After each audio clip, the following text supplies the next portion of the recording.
Cancer medications are expensive. So let's start with that. Affordability is a big deal, because if you're treating cancer without insurance, it's catastrophic. Out of pocket expenditure can bankrupt families. It can bankrupt anybody. It's very expensive. Recently, I was talking to cancer patients, and the medication they were supposed to take is 600,000 naira. They've not even been able to eat and feed themselves. Then they're talking about accessing medication for 600K, and it's like a 1 month medication. So now the question is, I've not yet been able to feed myself well. How am I going to get 600K? So if they don't have 600K, maybe the prescription drugs will be maybe for 3 months and it's like 1.8 million. They will probably now start looking for a way to raise the funds before they can get the money to take the drugs. So the process of waiting to raise funds, ask friends, ask family, do GoFundMe, do all of those things, it's taking 3 to 6 months. Affordability is a big deal for a lot of cancer patients.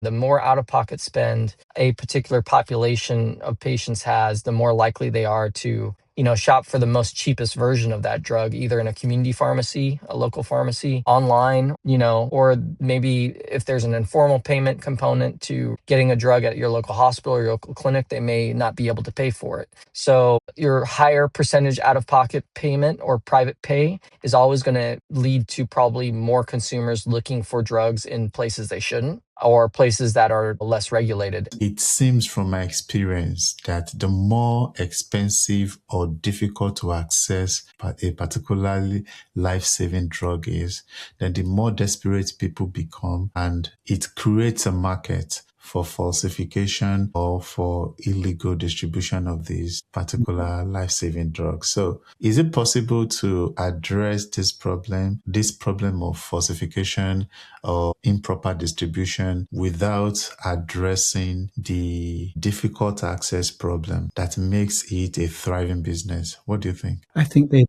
to go hand in hand. You need to address both together and need to be joined up. So patients need better access, affordable access to the cancer medicines and all medicines, and at the same time to have systems to ensure that the medicines they receive are good quality.